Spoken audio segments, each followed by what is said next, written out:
భూత వర్తమాన భవిష్యత్ కాలంలో ఉండు ప్రభు. పరిశుద్ధులు పరిశుద్ధులు పరిశుద్ధులు పరిశుద్ధులు పరిశుద్ధులు. ఇహమందనం పరమందనం శరాపుల చేతన కెరోపుల చేతన మహిమపరచబడుతున్నటువంటి మా గొప్ప తండ్రి, నీ పరిశుద్ధ పాదములకు స్తుతి స్తుతి స్తుతి స్తోత్రములు స్తోత్రములు స్తోత్రములు స్తోత్రములైన వాడవైన దేవా స్తోత్రములైన స్తోత్రం. సర్వోన్నతుడా, సర్వ సృష్టికర్త, సర్వంతర్యామి, సర్వాధికారి, నీ పరిశుద్ధ పాదములకు స్తుతి స్తోత్రం. గొప్ప దేవానికే స్తుతి స్తోత్రం.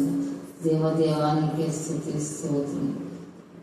దేవా, మేమందరం మట్టి వారం అనుకుంటున్నాం.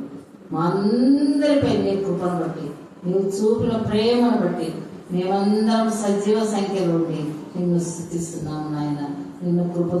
నీ కృపలో నీ దయలో మమ్మల్ని అందరినీ వర్ధిల చేసినందుకు నీకే స్తుతి స్తోత్రం నాయన. స్తోత్రం విషయానికే స్తుతి స్తోత్రం.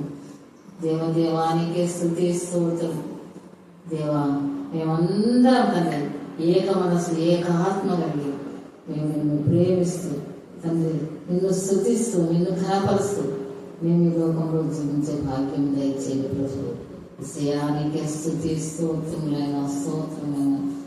మేము అల్పులం, ఏ యోగ్యత లేని వారం తండ్రి, కేవలం నీవు యొక్క ఉచితమైన ప్రేమ చేత నీవు చూపిన గొప్ప ప్రేమ వలనే తండ్రి మేమందరం సజీవ సంఖ్యలో ఉన్నాం తండ్రి. స్తోత్రమైన స్తోత్రం. దేవా, అల్పులం తండ్రి ప్రభా, మా పట్ల నీ చిత్తం ఏమైనదో ప్రభా, నీ చిత్తానుసారంగా మేము నడుచుకుంటూ చూడుకుంటాం. మా అందరిపై నీ కృపను కృమ్మరించండి ప్రభా. దేవా, నీ కృపలో మేమందరం దేవా ఎల్లప్పుడూ తండ్రి నిన్ను స్తుతిస్తూ ఘనపరుస్తూ మేము ఈ లోకంలో జీవించే భాగ్యం దయచేయండి. సర్వమానవాళ్ళని బట్టి నీకు స్తుతిస్తూ తండ్రి ప్రభు. మేమందరం తండ్రి మా కను దృష్టి నీ వైపుంచి నీ చిత్తంలోకి లోబడి మమ్మల్ని మేము తగ్గించుకొని మిమ్మల్ని ఘనపరుస్తూ మిమ్మల్ని స్తుతిస్తూ మేము ఈ లోకంలో జీవించే భాగ్యం దయచేయండి తండ్రి. సర్వమానవాళ్ళకి వారి అవసరాలను బట్టి తండ్రి, వారి అక్కర్లను బట్టి తండ్రి మీరే వారికి కావలసిన సహాయం చేస్తూ ఈ లోకంలో నడిపించండి ప్రభా. ఈ లోకంలో నడిపించండి ప్రభా. కృపలో జ్ఞాపకం చేస్తాను తండ్రి. మీ కృపలో మీ దయలో ఎవరెవరైతే తండ్రి నీ దృష్టికి యోగ్యులో ప్రభా, వారందరిపై నీ కృపను కుమ్మరించే దేవుడు తండ్రి. తండ్రి నీవు పక్షపాతం లేని దేవుడు తండ్రి. జాడు పెట్టుకుంటున్నాం తండ్రి. దేవదేవ తండ్రి, దేశంలో ఉన్న క్లిష్ట పరిస్థితులన్నీ మీకు దేశంలో శాంతిని సమాధానం దయచేయాలి ప్రభు. ప్రతి ఒక్కొక్కరు తండ్రి ప్రభా మమ్మల్ని మేము తగ్గించుకుని తండ్రి ప్రభా నీకు విధేయమై, నీ దృష్టికి విధేయమై, నీ చిత్తానుసారమై తండ్రి నీ కృపలో మేమందరం చక్కగా నీకు ఇష్టమైన రీతిలో నడుచుకున్నప్పుడు చూపండి. నీకే స్తోత్రం తండ్రి. స్తోత్రం తండ్రి. చేయవలసిన ప్రతి కుటుంబంపై నీ బిడ్డలపై నీ చిత్తం ఏమైనా తండ్రి మమ్మల్ని నడిపించండి తండ్రి. మేము తొట్టిల్లక ప్రభా పాపంలో పడుకోకుండా తండ్రి ఈ లోకమై నీ దృష్టికి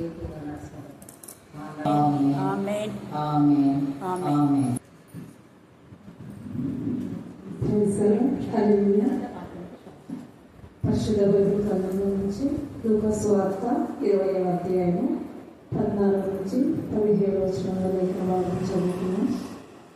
అయినను ఆ కాపులు అతన్ని చూచి, ఇతడు వారసుడు, ఈ స్వాస్థ్యము మనదన్నట్లు ఇతన్ని చంపులను రండని ఒకరితో ఆలోచించుకొని అతన్ని ద్రాక్ష తోట వేపనికి త్రోసివేసి చంపింది.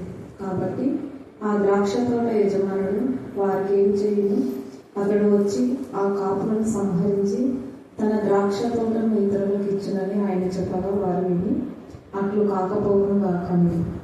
ఆయన వారిని చూసి, అలాగైతే ఇల్లు కట్టువారు నిషేధించిన రాయి మూలకు తలరాయి ఆయను అని వ్రాయబడిన మాట ఏమిటి? ఈ రాతి మీద పడు ప్రతి వాడును తునకలైపోవును గాని అది ఎవరి మీద పడునో వాడిని నలిచి చేయను. దేవుడి లేఖన భాగం దీవించి ఆశీర్వదించుకున్నాక ప్రశస్తమైన మీ సన్నిధానములకు వధింపబడిన గొర్రెపిల్ల రక్తాన్ని బట్టి మేము స్తుతిస్తున్నాం, మహిమపరుస్తున్నాం, ఘనపరుస్తున్నాం, ఆరాధిస్తున్నాం. ఆరాధనకు యోగ్యుడు, ఎంతైనా నమ్మదగిన దేవుడు, చాలంత దేవుడు, వాగ్దానం ఇచ్చి వాగ్దానం నెరవేర్చిన దేవుడు. ప్రత్యేక రీతిలో డాక్టర్ ప్రిస్కిల్ ఆ విషయంలో మీరు అద్భుత కార్యం చేశారు తండ్రి. అలాగనే కుమ్మిదికి నా ప్రభ నా తండ్రి, నీ నామంలో నీ రక్తంలో బెంగళూరులో దేవా ఆవిడ లాంగ్ టర్మ్ వెళ్ళడానికి మార్గం చాలా చేసినందుకు మేము స్తుతిస్తున్నాం. సోదరి పండుగ మెడికల్ షాప్ ఓపెన్ చేయడానికి మీకు ఇక్కడ దయచేసి మాకు ఇచ్చిన ఆర్థిక సహాయాన్ని బట్టి మేము స్తుతిస్తున్నాం. సోదరి లక్ష్మి నా ప్రభా నష్టం వస్తుంది అని చెప్పారు, కానీ ఆమె నీ నామమందు విశ్వసించి కరుణాపీఠంలో ఆమె చేసిన కన్నీటి ప్రార్థన మీరు విని నష్టముకు బదులుగా మీరు నా తల్లి దేవ లక్షకు పైగా లాభం ఇచ్చిన విధానం బట్టి ఎంత స్తుతించా కూడా తక్కువే తండ్రి. దేవ ఆమె కృతజ్ఞతలు అర్పించే ప్రతి అర్పణ నీ సన్నిధిలో ఉండును గాక. మీకే స్తోత్రం, మీకే స్తోత్రం, మీకే స్తోత్రం, మీకే స్తోత్రం, మీకే స్తోత్రం. గోకారమ్మని మర నుంచి జీవుల్లోకి నడిపించిన దేవా నీకు వర్ణాలు తెలుస్తున్నాం. అనేకుడిని మర నుంచి జీవుల్లోకి నడిపించిన దేవా నేను స్తుతిస్తూ ఉన్నా. గోకర్మ వాళ్ళ పొలం అమ్ముడుకోవడానికి కృప దయచేది కాక. కుటుంబం అంతా అప్పుల భయంలో చావాలనుకున్నారు దేవా, చావాలనుకున్న వాళ్ళకు అందరినీ నీ జీవ వాక్కులు మాత్రమే తెలియజేయడానికి అక్కమక్కను మీరు ఒక దేవా సహాయకారిగా ఒక దూతగా మీరు వాడుకున్న విధానం బట్టి మేము స్తుతిస్తున్నాం. దేవా మీకే స్తోత్రం, మీకే స్తోత్రం, మీకే స్తోత్రం, మీకే స్తోత్రం. ఎక్కడ బిడ్డ కూడా ఏ రోజు కానివ్వండి నా ప్రభావంతనే, మరి వ్యవసాయపు లేదనే దేవుడు వచ్చి నా ప్రభావంతనే, రోజు అని నా ప్రభావంతనే, మరి మేరక కానివ్వండి నా ప్రభావంతనే, ఇక్కడ వీళ్ళందరూ కూడా నాతనే దేవాసంలో నా ప్రభావంతనే, దేవి మరి కుటుంబంలో అనేకులు ఆధ్యాత్మికంగా బలపరచడానికి కృప దయచేస్తున్నారు తండ్రి. స్తోత్రం. మరి వసంతలు సజీవ సాక్షిగా మా మధ్య నిలబెట్టినది కూడా మేము స్తుతిస్తున్నాం తండ్రి. ఎగ్జామ్ రాసిన మాత్రమే దేవా ఎగ్జామ్ లో మీరు తోడుగా ఉండి దేవ సుమిత్రకు, హైమాస్ కి, జ్యోతికి నా ప్రభా ఈ రోజు మన ధ్యానాంశం ఏంటంటే నువ్వు వెళ్ళిపోతున్నా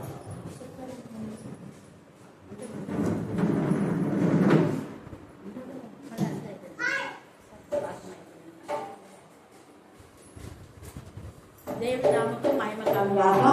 ఈరోజు అన్యురాలు ఆవిడ ఆసక్తి ఏంటంటే దేవుడి నామపేట తీసుకెళ్ళేది ఎప్పుడెప్పుడు ఇవ్వాలని ఎంత తపన చూడాలి. అంటే నేను చాలాసార్లు చెప్తున్నా కదా, మా అమ్మాయి ఇలాగ తీసుకెళ్ళేది అనేసి అక్కమ్మ కూడా కొన్ని కానుకలు దేవుడి కూడా చెప్పేది. అంటే బియ్యంలో పిడికెలు, కందిప్పులో కొన్ని పంట చేసేటప్పుడు. అలాగనే జ్యోతి లేదు ఇప్పుడు తన యొక్క స్కూల్లో పనిచేసేది జ్యోతి.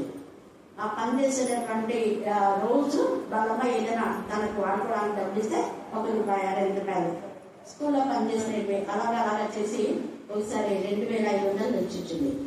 తనకి ఇచ్చిన కవర్ ఇవ్వనేది, ఆంటీ నాకు ఒక కవర్ ఇవ్వనంటే నేను ఎందుకు నాకు తెలియదు.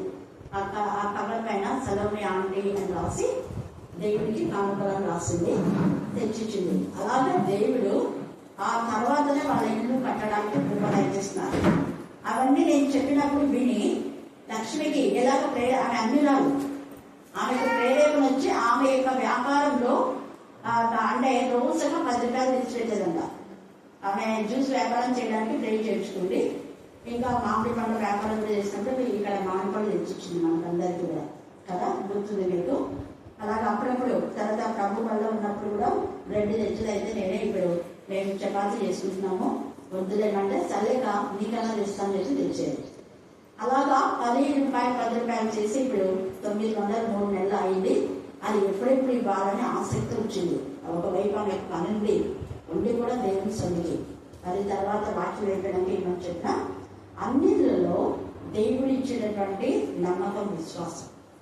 ఇక్కడ మనం ఈరోజు మనం ధ్యానం చేసుకుంది కూడా ఏంటంటే ఇల్లు కట్టువారు నిషేధించే రాయి మూలకు తలరాయి అని. అందరూ చెప్పండి, ఇల్లు కట్టువారు నిషేధించిన రాయి మూలకు తలరాయి ఆయను. ఇల్లు కట్టువారు నిషేధించిన రాయి మూలకు తలరాయి ఆయను. ఈరోజు ఇది మన యొక్క ధ్యానాంశం. చాలా మంది మనుషులను నిర్లక్ష్య పెడుతూ ఉంటారు. నిషేధించబడిన రాయి మూలకు తలరాయి పైన మనం చూసుకుంటే ఈ యొక్క విషయాన్ని యేసు ప్రభువు వారు ఒక ఉదాహరణగా చెప్పారు. నిన్న కవర్ కూడా మనకు ఒక ఉదాహరణ చెప్పాడు కదా, గుమ్మడికాయ గురించి కదా. ఆ గుమ్మడికాయ యొక్క విలువ ఏంటో ఆ యొక్క వ్యక్తికి తెలియలేకపోయింది, తర్వాత తెలుసుకున్నాడు. అంటే గుమ్మడికాయలో రాస్తారు చాలా జ్యువెలరీ డైమండ్స్ పెట్టి ఇచ్చేవాడంట. అంటే అతను చేసిన పనికి ఫలితంగా ఈ గుమ్మడికాయ నీకు ఇస్తున్నాను గిఫ్ట్ గా అనిస్తే అతనేమనుకున్నాడు, నేను ఇంత మంచి పని చేస్తే రాజు నాకు ఇచ్చేది గుమ్మడికాయ అని దాన్ని కేర్నాట్గా రోజు ఎవరో ఇవ్వడమో అలా చేసేవాడు. వాళ్ళమ్మ కూడా బాగా తిట్టేదంట, నువ్వు రాజు దగ్గర అంత మందికి పని ఇస్తున్నాడు, నువ్వు పని సంపాదించుకోలేకపోతున్నావు అని కొడుకు నానాతో మాట్లాడేది. కానీ రాజు కూడా మళ్ళీ అది ఏం చేసేవాళ్ళ, ఎవరికి ఇస్తే వాళ్ళు రాజు గిఫ్ట్ గా ఇద్దామని వాళ్ళు తెచ్చి మళ్ళీ తనకి ఇచ్చేవాళ్ళంట. అప్పుడు రాజు అనుకున్నాడు, ఇదేంటి నేను ఇచ్చిన గుమ్మడికాయ కదా మాకు నాకు వస్తుంది అనేసి అప్పుడు అర్థమైంది, ఓహో ఇది గుమ్మడికాయనే, దీంతో నాకేం పని అనుకున్నట్టున్నాడు నిజానని. ఒకరోజు పిలిచి నువ్వు ఖచ్చితంగా ఈ గుమ్మడికాయని తీసుకుపోయి ఇంటి దగ్గర కోసి దాన్ని ఏం చేయాలో నీతోనే మరి నీకే జ్ఞానం ఇస్తాడు అన్నట్టుగా ఏదో గట్టిగా ఖండించి చెప్పినాడు. ఖచ్చితంగా నువ్వు తీసుకుపోయి దీన్ని కోయాలి. వాళ్ళమ్మ ఏం చెప్పింది, ఇదిగో ఇప్పుడు 9 తెచ్చినావు కదా, 10 గుమ్మడికాయలు తెచ్చినావు అంటే నేను అసలు ఇంట్లో రాలేదు, అది ఏమేమో బాగా తెచ్చింది. అంటే ఏం చేయాలి, అక్కడ చేస్తేనేమో ముందు మిగి వెనక పోయి, వాళ్ళమ్మ చేస్తేనేమో ఇంటికి తేవద్దండి. ఇంక ఏం చేయాలి, ఎవరికైనా ఇస్తే కూడా బాగోదు అని చెప్పేసి ఎట్లా ఉంటా చేతులు కింద జారి పడిస్తే పగిలిపోయింది ఎందుకని 12 తీసి అక్కడ పడేస్తారని రాజు ఇస్తుందని కావాలని ఇలా పట్టుకున్నట్టు కింద పడేసినాడు. అన్ని డైమండ్స్ అన్ని పడే లోపల షాక్ అవుతున్నాడు. అర్థమైందా ఇప్పుడు నీకు అని? అలాగనే మనం కూడా ఏం చేస్తున్నాం అంటే ఎన్నో వాగ్దానం తీసుకుంటున్నాం. ప్రతి సంవత్సరం వాగ్దానం తీసుకుంటున్నాం. అందరూ వాగ్దానం తీసుకుని ఎక్కడ పెట్టుకుంటున్నాం, అక్కడ చెత్తలో పడి ఉంటాయి, దారుల్లో పడి ఉంటాయి, లేకపోతే తీసుకుపోయి పెద్ద వాగ్దానాలు ఉంటే ఏమో భయం కట్టుకున్నట్టుగా బైబిల్ పెట్టుకున్నాం. కానీ హృదయంలో బైబిల్లో వాగ్దానాలు ఉన్నా ప్రయోజనం ఉండదు. తీసుకున్న రోజు సంతోషపడి నాకు ఈ వాగ్దానం ఇచ్చింది, నాకు ఈ వాగ్దానం గంతులు వేస్తున్నారు. అయితే మంచిదే, మరి ఆ వాగ్దానంలో కంటలు చేసి దేవుని సంత పెట్టి దేవా ఈ వాగ్దానం నాలో నెరవేర్చు అంటే ఆ వాగ్దానంతో పాటు ఇంకా 10 వాగ్దానం కూడా నెరవేర్చే కృప కదా దేవుడు అనుకున్నాం. హల్లెలూయా, హల్లెలూయా, హల్లెలూయా. వాగ్దానం ఎప్పుడు మీరు నిర్లక్ష్యం చేయండి. ఎందుకంటే ఏ వాగ్దానం అయితే నువ్వు నిరాకరిస్తావో అదే వాగ్దానమే మీ జీవితంలో బలవంతంగా కావచ్చు. ఎందుకంటే చిన్నప్పుడు మా నాన్న నాకు ఇచ్చిన వాగ్దానం మొదటిగా నాకు వాగ్దానం అంటే అప్పుడు దాని గురించి ఏం తెలియదు. 10th ఇంకా అయిపోతుందో ఎందుకు తెలియదు నాకు. ఆ టైంలో నాన్న ఫస్ట్ అంటే ఈ రాయలసీమలో మొట్టమొదటి అభిషేకింది మిషనరీస్ అంతా వచ్చి అప్పుడు ఉన్నటువంటి వాళ్ళందరూ వచ్చి గిప్సన్ గారు బాగా నవ్వుతున్నారు. ఎండి కోల్స్ తర్వాత క్రిజన్స్ దొరసానమ్మ, మార్చరీ గిప్సన్ గారు, రాబర్ట్ గిప్సన్ గారు, జాన్సన్ గిప్సన్ గారు, ఇంకా వీళ్ళంతా మిషనరీస్ అన్నమాట. అప్పుడున్న వాళ్ళు వచ్చినటువంటి వాళ్ళు ఎండి కోల్స్ అని చెప్పాను కదా. వీళ్ళందరూ కలిసి అదే అభిషేకం చేసి ఇంకా కొంతమంది డైరెక్షన్లో కూడా వినిపించి నాన్నకు వాగ్దానం ఇచ్చినారు. ఆ వాగ్దానం ఏంటంటే అమ్మగారు ఉన్నారంట. గిప్సన్ గారి వాళ్ళ యొక్క మిస్సెస్ చేతితోనే అల్లికలు నేర్పించింది అమ్మ కూడా. అప్పుడు అమ్మ బాగా అల్లికలు అని మీకు తెలుసు, క్లాత్ మీద ఉంటారు కదా, అట్లా వాక్యం మీరు అడుగు పెట్టే ప్రతి ప్రదేశం బలవంతంగా చేయుదును అని యెహోషువ 3వ అధ్యాయంలో ఉన్నటువంటి లేఖన భాగము అక్కడ నాన్నకి ఇచ్చినారు వాగ్దానం. ఒక్కొక్కరికి ఒక వాగ్దానం ఇచ్చినారు. నాన్నకైతే ఆ వాగ్దానం ఇచ్చినారు. మేము 5 మంది కదా, నాన్నకి ఏదన్నా స్పెషల్ అనిపిస్తే తెచ్చి నాకు ఇస్తారు. బైబిల్ కూడా ఒక బైబిల్ నాన్నకు మంచి గోల్డ్ని గిఫ్ట్ ఇస్తే నాకు తెచ్చిచ్చినారు. ఇంకొకటి మా పెద్దలకు ఇచ్చినారు. అలాగే ఇది తెచ్చి నా రూమ్లోకి వచ్చి నాకు ఇచ్చినారు. ఇస్తే నాకు ఏమది ఎందుకు బయట ఇచ్చినాడు, నాన్న ఎక్కడ పెట్టాలి అంటే నేను కూడా పెట్టుకున్నాను. సరైన ఖచ్చితంగా నా పడగ గదిలో మాకు అంటే ఎవరి గదిలో వాళ్ళు ఉంటాం, నేను మా చెల్లి ఒక గదిలో ఉంటాం. ఇంకా గదిలో నేను పెట్టేస్తాను మేకు తగిలించి. అంటే నాకు ఎదురు కనపడుతుంది, నాకు తెలియదు కాళ్ళు అడ్డమే పెట్టాలనేది కూడా తెలియదు. వాక్యం నాకు ఎదురు ఉండాలని లేస్తేనే ముందు ఆ వాక్యం చదువుకుంటా. ఎందుకో మన్నించినాడు ఈ వాక్యం నెరవేర్చాడు. తర్వాత అర్థమైంది నాకు ఏంటి అది అర్థం అంటే, నేను ఎప్పుడైతే పరిశుద్ధాత్మతో చెప్తాను వల్ల అప్పుడు నేను ఎక్కడికి వెళ్తే అక్కడ తెలిసింది, ఎక్కడికి వెళ్తే అక్కడ తెలిసింది. తర్వాత ఇంకొక వాగ్దానం ఇచ్చినాడు. ఇంకొకరు దినకరణకు కూడా చాలా చెప్పారు. ఎస్ఆర్ మనోహర్ చెప్పిన వాగ్దానాలు, నువ్వు ఎక్కడికి వెళ్ళినా అక్కడికి నేను వచ్చి నిన్ను అక్కడ ఉన్న వాళ్ళని బ్లెస్ చేస్తాను. అది కూడా ఇది వాక్యంలో. ఇలాగ వాగ్దానాలు మీరు ఎప్పుడు కేర్నాట్ చేయొద్దు అని చెప్పడానికి ఇది చెప్తున్నా. నిషేధించబడిన రాయి అంటే మనం ఎన్ని వాక్యాలు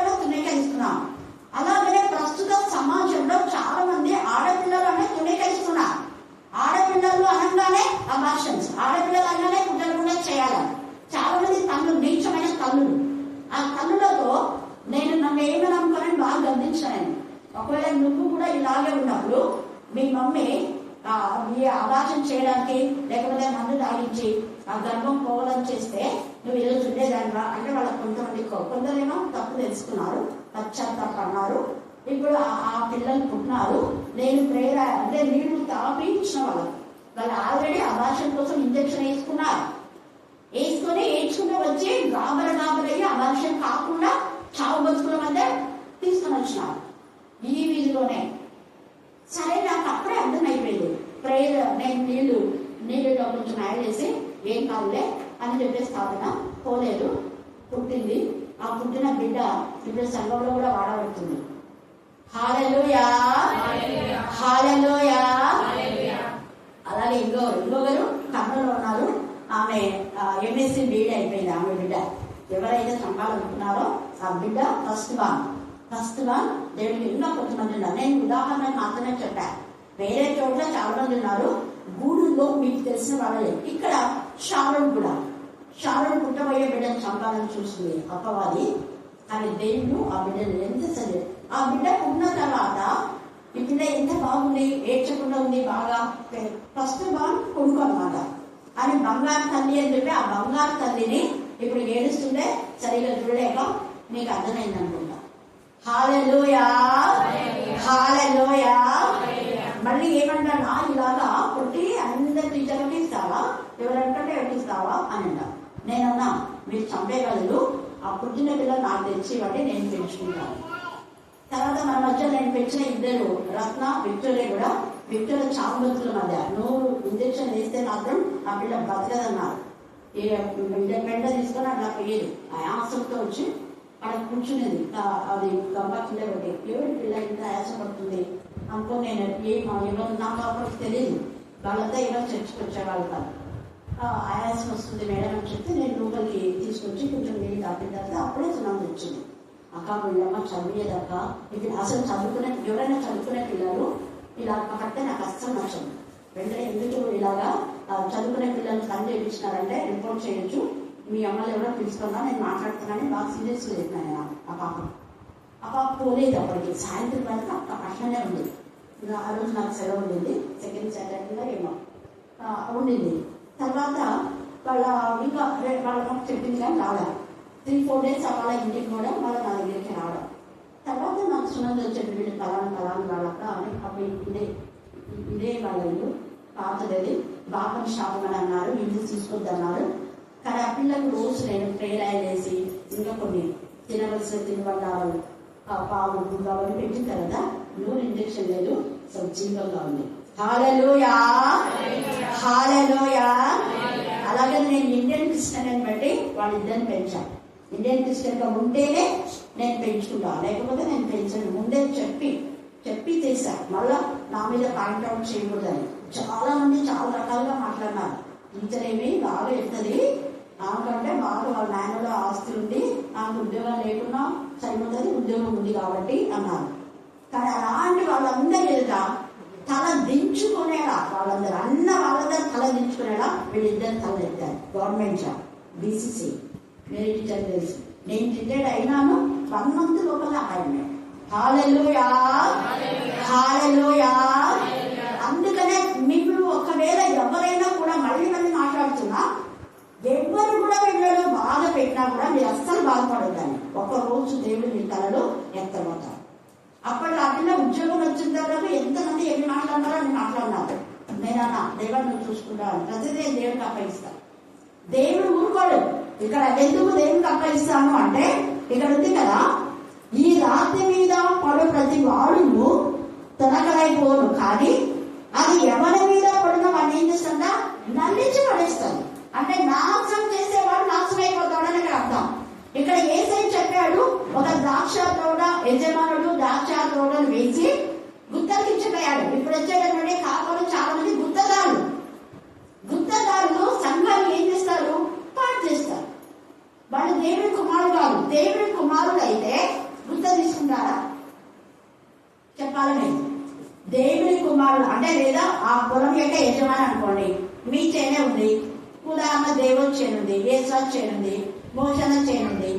ఆ చేనులో ఆయన పిల్లలు పనిచేస్తారు, వాళ్ళకి ఉద్దేశిస్తారా? నేను కొనిస్తారా? చిటి లేదు కదా. ఎందుకు? వాళ్ళ పిల్లలు కాబట్టి ఊకేస్తారు. అలాగా దేవుడి మందిరంలో చాలా మంది ఊరికేనే పనిచేసి చేస్తారు. వాళ్ళే నిజమైన దేవుడి పిల్లలు. మాకు ఎంత ఇస్తారా అని చెప్పి వచ్చామంటే గుత్తదారులే. ఈ గుత్తదారులకు ఏం చేస్తారు? అది వాళ్ళ సంఘం కాదు, అది వాళ్ళ సంఘం అది కాదు. 3 ఏళ్ళు 2 ఏళ్ళు ఉండే మా సంఘం అంటారు, మళ్ళీ ఇంకో చెడిపోయి ఆ సంఘం అంటారు. అంటే ఎక్కడికి పోతే అక్కడ అది అని చెప్పి పాటలు పాడతారు అన్నమాట. కానీ అన్ని సంఘాలు మావే అని, ఆత్మలు మావే అని బాధ్యత కలిగిన ఉండడం వల్ల నిజమైన కుమారు. గుత్తాదారులు అంటే వీళ్ళే. ప్రస్తుతం చాలా మంది కాపరులు సంఘాలను పాటు చేస్తున్నారని చెప్పడానికే యేసయ్య యువజంతని చెప్పారు. నిజంగా దేవుడి పిల్లలైతే ఆ పొలం బాగా పండాలని, దేవుడి పిల్లలైతే ఆ పంటను దేవుడికి మహిమకరంగా అందించాలని, ఆ పంటను తీసుకొచ్చి తండ్రికి చూపించాలని. పరలోకం ఉన్న తండ్రి ఇంట్లో నేను పిల్లలు తెచ్చా. మరి అక్కమ్మగా రక్షణ పొందిన తర్వాత ఎంతమంది లక్ష్మి వీళ్ళంతా ప్రభులకు రావడానికి దేవుడి యొక్క కృప. అలాగా నిజంగా దేవుడి పిల్లలు ఏం చేస్తారు? పంటను తీసుకొస్తారు. గుత్తదారులు ఏం చేస్తారు? పంటను ఎత్తుకొని పోతారు. ఇది మాదే ఇదే అనేసి నిజమైన కుమారుని వాళ్ళు ఏం చేశారు? చంపాలనుకున్నారు. అంటే ఈ ప్రస్తుత సమాజంలో కూడా నిజంగా దేవుని ఎందుకు భయభక్తులు కల వాళ్ళే, నిజంగా దేవునికి విధేయత కల వాళ్ళు దేవుని పిల్లలను ఆనర్ చేస్తారు. కానీ అలాగా లేకుండా నామకం వస్తే క్రైస్తవులుగా, నామకం వస్తే ఏదో వాళ్ళకి ఉద్యోగాలు రాక అటుబడి ఇటుబడి తిరిగి చెడిపోయి దేవుని సన్నిధికి వచ్చి కాస్తలమైన సేవకులమైన అనే వాళ్ళంతా ఇవి ఇలాంటి క్యాడర్. కానీ దేవుడు ఊరుకోడు. ఆ తర్వాత దేవుడు ఏం చేసినాడు చూడండి. అక్కడ 14వ వచనం చదవండి. అయినను ఆ కాపులు అతన్ని చూచి ఇతడి వారసులు ఈ స్వాస్థ్యం మనదెవడను ఇతని చంపులను రండని ఒకరితో ఒకరు ఆలోచించుకొని అతని ద్రాక్ష తోట వెలుపలికి తోసివేసి ఏం చేసినారు? చంపేది. అప్పట్లో చంపారు, ఇప్పుడు చంపినా చంపకపోయినా చంపేలాగా క్రియేట్ చేసి మాట్లాడే మాటలన్నీ కూడా నరహత్యమే. నరహత్య చేయని అవసరంగా దేవుడికి విరోధంగా, వాక్యములకు విరోధంగా, సేవకు విరోధంగా మాట్లాడే వాళ్ళందరూ కూడా నరహంతకుడే. అలాంటి నరహంతకుల యొక్క వాళ్ళ యొక్క శిక్ష ఎంత భయంకరమో అంత భయంకరమని ఇక్కడ తెలియచేయడానికి మాట్లాడుతూ అన్నాడు కదా. అప్పుడు ఆయన ఏం చేస్తాడు తెలుసా? ఆ ద్రాక్ష తోటను, ఆ కాపులను సంహరించి, అందులో ఏం చేస్తాడు? కాపులు ఏం చేస్తున్నాడు? యజమానుడు సంహరించి. ఎవరైతే గుత్తాదారులుగా దేవుడి కుమారుగా లేకుండా జీతం కోసమే పనిచేసేవాడు, ఎంత ఇస్తేనే మేము పనిచేస్తాం, లేకపోతే చేయాలి, మీరు ఇచ్చినా ఇవ్వకపోయినా మేము చేస్తాం, అది కుమారుల లక్షణం. ఇచ్చినా ఇవ్వకపోయినా దేవుడు మాకు ఇస్తాడు, మిగిలి కాదు ఇచ్చేది. మనుషుల మెప్పు మేము కోరం. మనుషులు ఇచ్చినా ఇవ్వకపోయినా దేవుడు మనకి ఇస్తాడు. మనం చెప్పదా? ఆమెకు చూడండి ఎంత ప్రేరేపణ. అలాగే చాలా మందికి నేనేం మాట్లాడలేదు, ఊరికే చేస్తే అందరు వినాలంటున్నారని ఒక 15,000 పెట్టి ఆ మైక్ ఆ డ్రమ్స్ అవన్నీ తెచ్చి అందరు విని అందరు సంతోషపడుతుండే. ఎవరు చెప్పకపోయినా వివరాడు. 5 మంది ఆడపిల్లలు గల తల్లి 40,000 మనకి స్పాన్సర్ చేస్తుంది. వాళ్ళ పెద్ద కూతురు 10 అనుకుంట. చూడండి, ఆమెకి ఎవరు చెప్పరా? కానీ ఎవరు చెప్పారు అనుకో? దేవుడు చెప్పాడు. దేవుడు మాట్లాడతాడు. మనం ఎప్పుడు అనౌన్స్ కూడా చేయాలి. చాలా కూడా అనౌన్స్ చేస్తుంది, అది చేస్తాం, ఇది చేస్తాం, నీకు ప్రేరేపణంటే ఇవ్వండి, ఆడ సంఘం కడతాడు. అసలు మనం మళ్ళీ ఇంత ఇదిగా మన కానుకల్లోనే వేరే సంఘాలు కట్టడాలి. అది దేవుడి పిల్లల యొక్క లక్షణం. వేరే సంఘాలు కడుతున్నా అంటే అది మన సంఘం అని మన కానుకల్లోనే ఇవ్వాలి. కానీ మళ్ళీ అడుగునేలాగా మీరు కానుకలు వేయండి అనుకోవద్దు. హల్లెలూయా, హల్లెలూయా. దేవుని ఆశీర్వాదాలు అంటే ఇలాగ వీళ్ళకి తెలియదు. అందుకనే ఏం చేస్తున్నాడు? ఇక్కడ కాపులను సంహరించి దేవుడి యొక్క వాక్యములు ప్రకటించే వాళ్ళు ఎలాగో ఉన్నారు. సంఘం అంటే ఒక ద్రాక్ష తోట. అందులో ఉన్న పిల్లలందరూ కూడా మహిమకరంగా మేపాలి, కాయాలి. అందుకే యోహాను సువార్త 21లో పేతురుతో యేసు ప్రభువు వారు ఒక మాట చెప్తారు. చూడండి, 21వ అధ్యాయంలో పేతురుతో అంటాడు, నీవు నన్ను ప్రేమిస్తున్నావా అని. అక్కడి నుంచి చదవండి. కాబట్టి యేసు ప్రేమించిన ప్రియమైన శిష్యుడు ఆయన ప్రభువు సుమి. అదేదో వద్దులేమా, వీటి తర్వాత అక్కడ చదువుకోండి. 19, 20, 21లో ఉంటుంది. అంటే 21వ అధ్యాయంలో 15వ వచనం, అదే 15 నుంచి 20 దాకా ఉంటది. అక్కడ యేసయ్య వచ్చి పేతురుతో అంటారు, ఇంతమంది శిష్యులు ఉంటే వాళ్ళందరూ అడగకుండా ప్రత్యేకంగా పేతురు దగ్గరికి వచ్చి, పేతురు నన్ను ప్రేమిస్తున్నావా? ఏది ప్రభు అని, ప్రేమిస్తున్నాను ప్రభు అంటాడు. అయితే నా గొర్రెలను ఖాయమంటాడు. మళ్ళా 2వ అడుగుతాడు, ప్రభు ప్రేమిస్తున్నాను అంటాడు. అయితే నా గొర్రెలు మేపంటాడు. మళ్ళా అడిగేసరికి ఇంకా నీకే తెలుసు ప్రభు అంటాడు. ఎస్, దేవుని ప్రేమించేవారు గొర్రెలు ఏం చేస్తారు? కాస్తారు, మేపుతారు. కాయగా మేపడం అంటే నీ గొర్రె ముళ్ళలో తప్పిపోతే ఊరుకుంటావా? గొర్రెలు కాసే వాళ్ళు ఉన్నారు కదా, ఒక గొర్రె ముళ్ళలో తప్పిపోతే ఊరుకుంటావా? కాపరి కూడా అంతే. ఎంతమంది సంఘంలో తాగుబోతులు, తిరుగుబోతులు, వదిలిపోతులు, నిద్రపోతులు, తర్వాత అక్రమ సంబంధాలు ఉంటాయి. వాడంతా వాడి పోలేని ఉండేవాళ్ళు అసలు కాపరే కాదు. సంఘంలో ఉండే వాళ్ళు కానుకలు ఇస్తున్నారని సంతోషపడేది కాదు. లేకపోతే నా కాలంలో నాకు ఉద్దేశాలు వాడు ఎటుపోతే ఇటు వచ్చేవాడు అనే నిజమైన కాపు కాదు. నిజమైన కాపరైతే మీరు సంఘానికి వస్తున్నారు, వాక్యం చదువుతున్నారు, ప్రాణం చేస్తున్నారు, పాట పాడుతున్నారు. మీ యొక్క మరి క్యారెక్టర్ ఎలా ఉంది అని మొక్కన వాళ్ళని గర్తించాలి. వ్యక్తిగతంగా కౌన్సిలింగ్ ఉండాలి.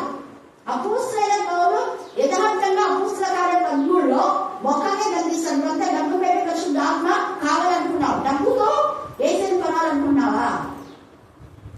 నీ యొక్క ఆశ నెరవేరదు. నీ డబ్బుగా నువ్వే నాశనం కదా. ఏ పరిశుద్ధాత్మ అంటే ఆశలు అనుకున్నావా? సేవ అంటే ఆశలు అనుకున్నావా? డబ్బుతో సేవను కొనలేదు. మనం దేవుని సేవ చేస్తే దేవుడు పరలోక వాక్కుని పట్టజాలంతో ఇస్తారని ఆశీర్వాదం. చూడండి, కరుణా పీఠంలో మనం ఎప్పుడైతే ఆదివారం అన్ని ప్రతిరోజు వాక్య పరిచయం జరిగిస్తున్నామో దేవుడు అద్భుతాలు చేస్తూ ఓపెన్ చేసేవాళ్ళంటే. మరి 35 సంవత్సరాలు చాలా మంది ఇచ్చారు కానుకలు. కానీ అంత ఇదిగా అంటే ఇతరులకు ఉపయోగపడే విధానంలో ఎవరైనా ఇచ్చారా? లేదు. ఎందుకు వచ్చింది అంటే దేవుని యొక్క బిందువు. మనం చేసే సేవ దేవునికి ఇష్టమైన ఇంపైన శ్వాస వ్యాపకమైనప్పుడు ఆయననే హృదయాలు తెలిసి మాట్లాడతాం.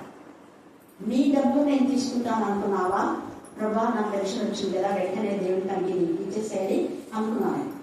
కానీ వెంటనే దేవుడు నీది కాదు, నేను అనేకులది వాడుకుంటా, అనేకులు వాడబడాలి. నేను ఆల్రెడీ నువ్వు కర్ణాటక కట్టాలి అనుకున్నాడేమో తెలియదు.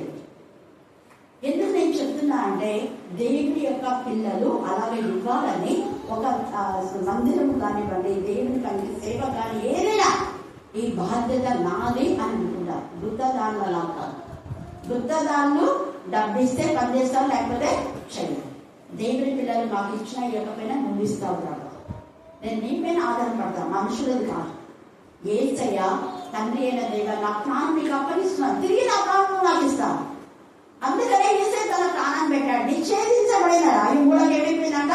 తలరాయి. అంటే యేసు నామంలో వాక్యం చెప్పదు, యేసు నామంలో ప్రకటించదు. యేసయ్య అంటే వద్దు వద్దు వద్దు అంటున్నాడు. అదే యేసయ్య మూడో తలరాయి ఎలా అయ్యాడు అంటే ఏ యూదులైతే యేసయ్యను సిలువకు వేశారో అంతే యూదులందరూ యేసయ్య నామంలోనే రక్షణ పొందారు. హల్లెలూయా, హల్లెలూయా. యూదులలో నుంచే రక్షణ అంటే యేసు ప్రభు ద్వారానే రక్షణ. యేసు ప్రభు నుంచి శిష్యులకు, శిష్యుల నుంచి 70 మంది, 70 మంది తర్వాత 500 మంది, ఆ తర్వాత ప్రపంచ నలుమూలలా విస్తరించింది. కరుణాపీఠం కూడా మొదట 10 మందితో స్టార్ట్ అయింది. అద్భుత రీతిగా ఇప్పుడు 1000 మంది, లక్షలు కూడా. అంటే నలుమూలలంటే ఫారిన్ కంట్రీస్ లో కూడా దేవుడికి మహిమకరంగా నిజంగా ఈ కరుణాపీఠంలో మనం ఆ రోజు అన్ని మొదటి రోజు జ్ఞాపకం చేసుకుంటాం. మరి ఆ యొక్క అమెరికాలో ఉన్న సోదరులు మంచులు కానివ్వండి, వాళ్ళ చెల్లెలు అమృత, ఎమ్మెల్యేల్, తర్వాత సింగపూర్ ఉన్న లతాదత్తు, ఇంకా తర్వాత అంటే అమెరికాలో ఇంకొక ప్రాంతంలో ఉన్నటువంటి జర్మనీలో ఉన్నటువంటి బిడ్డలు, మరి మన యొక్క బంధువులు, అక్క వాళ్ళ బంధువులు, హేమలత వాళ్ళ యొక్క తోడుకోడ యొక్క బిడ్డ శ్వేత విజయ్, వారు కూడా ఇంకా చాలా మంది ఉన్నారు. నేను ఉదాహరణకి చెప్తున్నాను. ఈ వీళ్ళంతా వాట్సాప్ లో వాక్యం చూసి మనం ఇక సేవలో సహకరిస్తూ ఉంటారు. ప్రార్థనలు అలాగని వాళ్ళు కానుకలు పంపిస్తున్నారని కాదు. నేను వాళ్ళ కానుకలు ఎక్కువ బుక్ చేయను, ఎప్పుడో ఒకసారి వాళ్ళు పంపిస్తుంటారు. కానీ కొంతమంది ఇలాగ నేను ప్లాన్ చేస్తే అక్కడ ఫారిన్ నుంచి వచ్చింది అని అనుకుంటారు. ఫారిన్ నుంచి తెచ్చిన దాంట్లో పక్కలేదు. హల్లెలూయా, హల్లెలూయా. దేవుడు మన చేతుల కష్టాన్ని ఆశీర్వదిస్తాయి.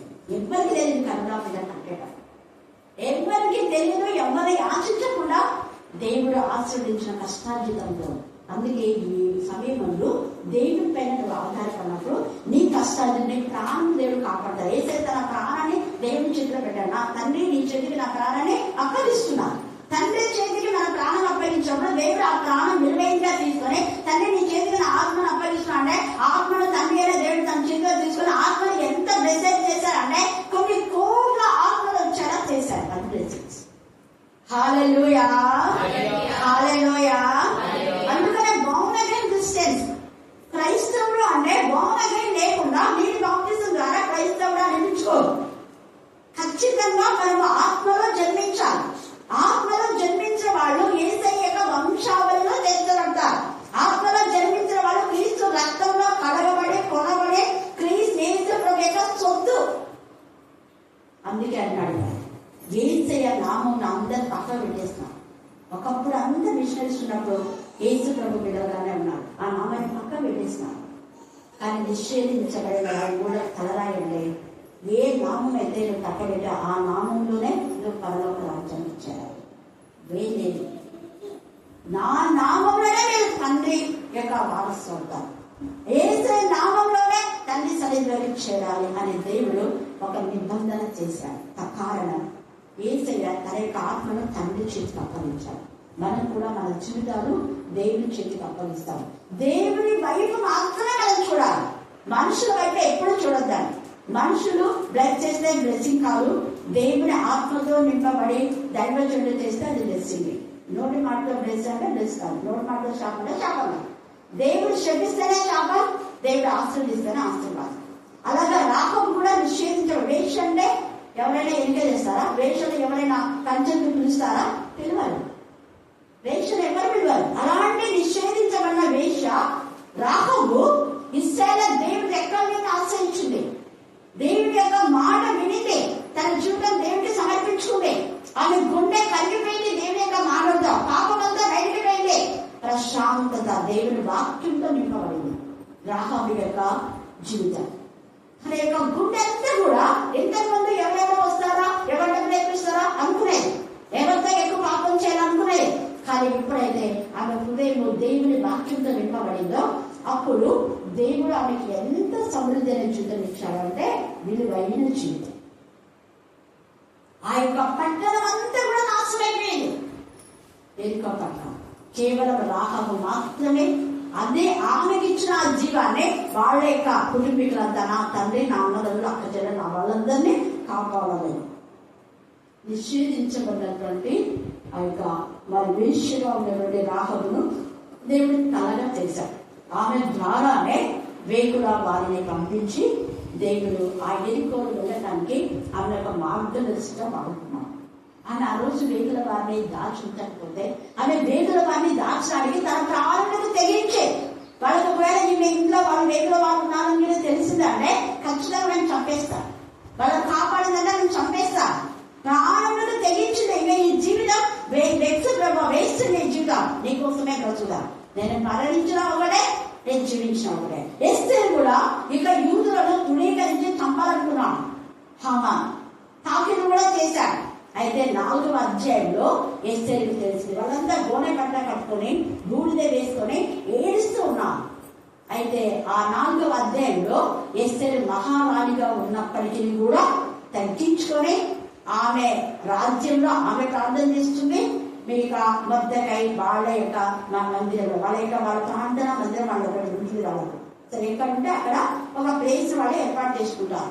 అక్కడ యెరూషలేములో ఉన్న ప్రార్థన మందిరం కాదు, వాళ్ళు ఏర్పాటు చేసుకున్న ప్రార్థన మందిరం, సమాజంగా కూడేటువంటి సమాజ మందిరం. ఆ ప్లేస్ లో వాళ్ళందరూ కలిసి ప్రార్థన చేశారు. అద్భుతం జరిగింది.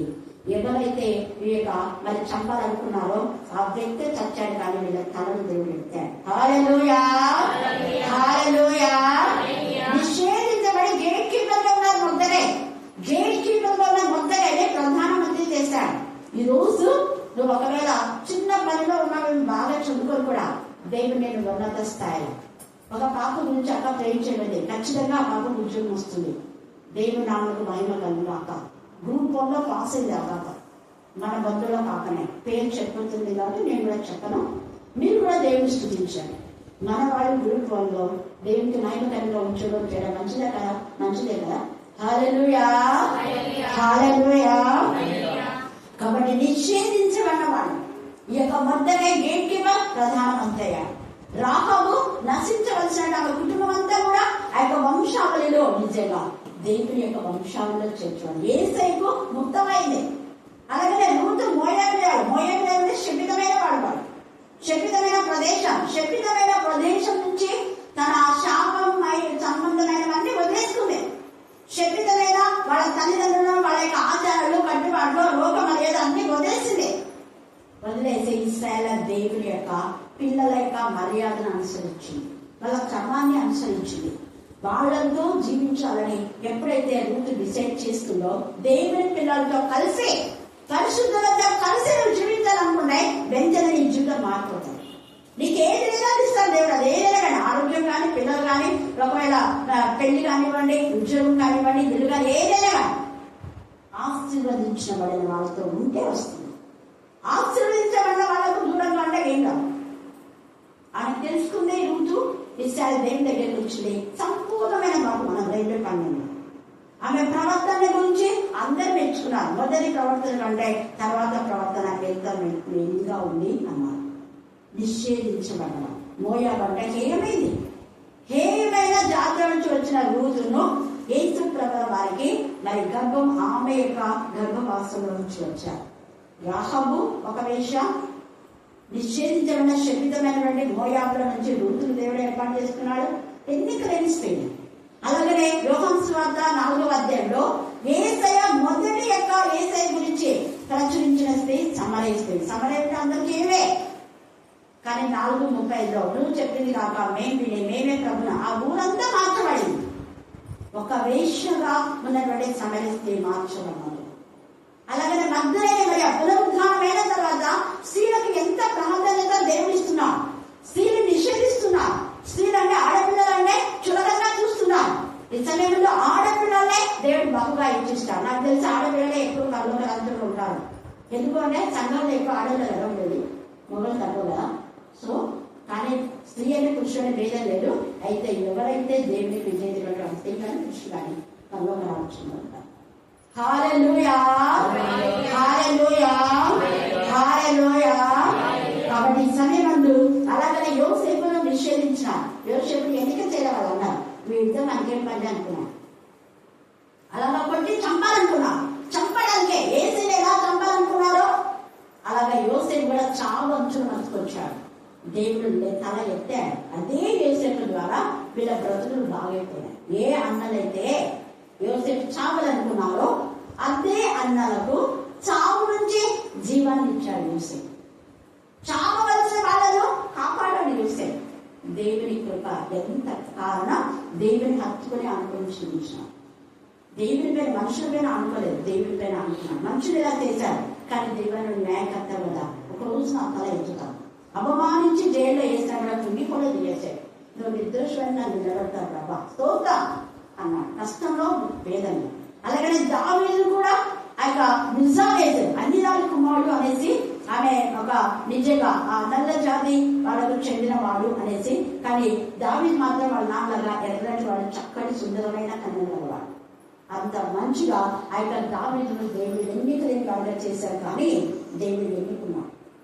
ఆ ఎన్నుకోవడం ఎలాంటిదంటే నిజంగా ప్రకటన గ్రంథంలో కూడా దావీదు గురించి దావీదు తాళపు చెవి, దావీదు చిగురు అని రాశారు. హల్లెలూయా, హల్లెలూయా. నిషేధించబడిన వాళ్ళం ప్రకటనలో కూడా అబ్రహాం, ఇస్సాకు, యాకోబులు ఎంపికైన వాళ్ళే, వాళ్ళ పేరు లేవు, కానీ దావీదు పేరు ఎంత ఇష్టమో దేవుడికి దావీదు అంటే. కారణం ఒకటే, దావీదు మనుషుల పైన అనుకోలేదు, దేవుని పైన అనుకున్నాడు. దావీదు ఎప్పుడు దేవుని వాక్యం స్తుతించేవాడు. 7 మార్లు దేవుని స్తుతించాడు, 3 మార్లు ప్రార్థించాడు. ఈ యొక్క మధ్యాహ్న కాల సమయంలో దేవునిలో నువ్వు ఉంటే, యేసయ్య దేవునిలో ఉన్నాడు, యోసేపు దేవునిలో ఉన్నాడు, రాహాబు దేవుని పైన ఆధారపడింది, రూతు దేవుని పైన ఆధారపడింది. దేవుని పైన వాక్యం పైన ఆధారపడిన వాళ్ళ లైఫ్ స్టైలే మారిపోతారు. వాళ్ళ తలలు దేవుడు ఎత్తుతాడు అని ఈరోజు మనం నేర్చుకుంటున్నాం. ఎవరెవరైతే హీన స్థితిలో ఉన్నారో వాళ్ళందరినీ దేవుడు బండ మీద కట్టాడు. ఇసుక మీద కట్టిన ఇల్లు కాదు. కింగ్ సౌలు ఇసుక మీద ఇల్లు పట్టుకున్నాడు. ఇసుక మీద కట్టుకొని ముసిరినాడు. కానీ ఏమైపోయింది? బంగారు వచ్చింది, తాడికంతా పోయి తనకు తానే ఇంట మీద పడి చూచాడు. దావీదు చంపాలనుకున్నాడు, తానే చచ్చాడు. దావీదు అయితే బండ మీద కట్టుకున్నాడు. క్రీస్తు అనే బండ, వాక్యమైన బండ పైన మన జీవితాలు ఉంటాయి. దేవుడి పైన మనం ఆనుకొని హత్తుకొని జీవిస్తే మన జీవితం మంచిగా మెచ్చేస్తాడు. ఎన్నికలేని నేను ఉన్నత స్థాయిలో దేవుడు ఎత్తి పట్టుకున్నాడు. దేవుడు ఈ లేఖన భాగాన్ని దీవించి ఆశీర్వదించుగాక. ఆమేన్, ఆమేన్, ఆమేన్. ఈ సమయంలో మన మధ్యలో ఉన్నటువంటి యేసురాజు ప్రార్థన నడిపిస్తాడు.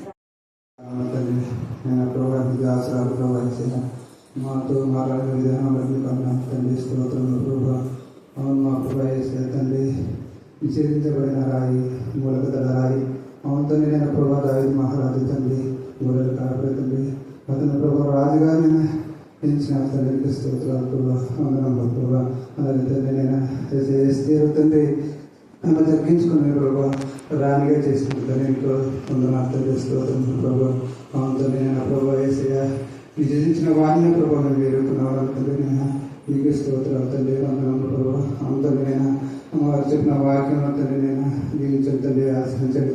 మా హృదయంలో ఫలించలాగిన ఫోటో చూపించండి, సహాయించండి. ప్రతి ఒక్క హృదయంలో తండ్రి నేను నడుకున్న విధానంగా ఫోటో చూపించండి, సహాయం చేయండి. నిన్న కన్నా తండ్రి దీవించండి. మీ కన్నా ఆస్తంతో నేను దీవించండి తండ్రి, ఆశ్రయించండి. మా వారి పరిచయం దీవించండి తండ్రి, ఆశ్రయించండి. అవుతుంది నేను ప్రభా అనేక అద్భుత కార్యము జరిగించిన నేను ప్రస్తుతాత్మ శక్తిని వారికి అనుభవించండి తండ్రి. నేను నీకు స్తోత్రం ప్రభా. మా కొరకు మా పాపంలో కొరకు తండ్రి ప్రాణం పెట్టి తిరిగి నేను 3వ దినం లేచిన దేవానికి స్తోత్రాలు తండ్రి, వందనములు ప్రభా. నీకు స్తోత్రం. నిన్న సంఘాన్ని బలపరచండి, స్థిరపరచండి. సంఘంలో ఆర్థ పొందులను కూడా చూపించండి, సహాయం చేయడానికి స్తోత్రం ప్రభా. తండ్రి నేను ప్రభా మేము కూడా తండ్రి నేను మరణాంధకర స్థితిలో ఉన్నామన్న ప్రభా మా చేయబడుకుని తండ్రి మరో జన్మించిన మా దేవానికి స్తోత్రం ప్రభా. నీ కృతజ్ఞతాస్తులు నేను తెలుస్తున్నాం ప్రభా. ఈ అవకాశం తండ్రి మాకు వచ్చిన అమ్మగారికి నేను స్తోత్రంలో తండ్రి వందనములు ప్రభా. ఈరోజు ప్రతి ఒక్కరికి దీవించిన తండ్రి ఆశీర్వదించలు ఏ సమస్యలో ఉన్నారు, సమస్యలను ఇబ్బందులను ఎదుర్కొన్న అక్కలను ఆర్థిక పరిస్థితులు ప్రతి సమస్యలు చేసిన మా వంతులు ఇచ్చింది నేను కృప చూపినైనా సహాయం చేసే దేవుడు తండ్రి నీకే స్తోత్రంలో వందనములు చూపించుకుంటూ నేను ఇచ్చిన అవకాశం బట్టి వందనాలు తండ్రి స్తోత్రం ప్రభా. వచ్చిన నేను సమయం తండ్రి సమయంలో కూడా మీరు వాడుకోండి, ప్రభుత్వం సహాయం చేయండి. రెడీ చేసి శక్తి పెట్టుకుంటున్నాం తండ్రి. ఆమేన్. నమ్మకత్వం బట్టి వెళ్ళిస్తున్న అన్నిలకు నా ప్రభా కొబ్బరికాయలు కొట్టామని మార్చి ఏసే నామంలో కరుణాపీఠంలో ఆమెకి ఇచ్చినటువంటి నా ప్రభా నా తండ్రి ఆర్థిక సహాయంలో కొంత పొదుపు తీసి వచ్చిన కనుక 30ంతలుగా 60ంతలుగా 100ంతలుగా మీరు ఆశ్రయించి దేవా ఆమె కుటుంబాన్ని నా తండ్రి నానాటికి మీ యొక్క బలాభివృద్ధి చెందిన ఆమె పొలంలోనూ దేవా నా తండ్రి మరి అలాగే వాళ్ళ చెల్లిని కూడా మీ రక్షణలో నడిపించారు. దేవా నెమ్మది కలగజేయండి. ఆమె కుమార్తె శిరీష కూడా నా తండ్రి ఉన్నత చదవడానికి మార్గం సాధన చేయండి. ఆమెకు ఆధ్యాత్మికంగా ఎదగడానికి మార్గం సాధన చేయడానికి మీరు యొక్క దూతగా అక్కమక్కలు వాడుకున్నందుకు మేము స్తుతిస్తూ నా జయిస్కంగా ప్రార్థిస్తున్నాం తండ్రి. ఆమేన్, ఆమేన్, ఆమేన్.